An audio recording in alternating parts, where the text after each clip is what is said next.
Noodles तयार झाले मस्त. हॅलो, तर आता दुकानातून आले, बराच वेळ झाला. फ्रेश झाली आणि आता मुलांना खायचे नूडल्स. बाहेर फटाक्यांचा आवाज येतोय. करून घेतलेत मी हळद आणि मीठ ऍड करून.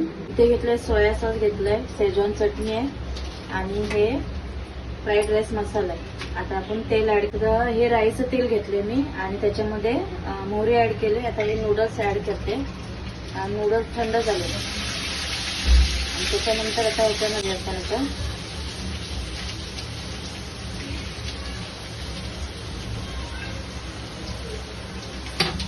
विनेगर आहे, पण विनेगर काय ऍड करत नाही.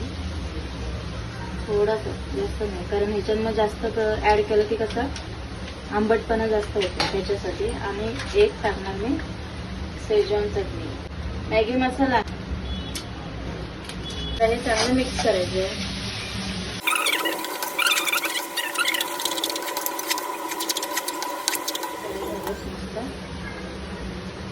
पाऊस आला वाटतं.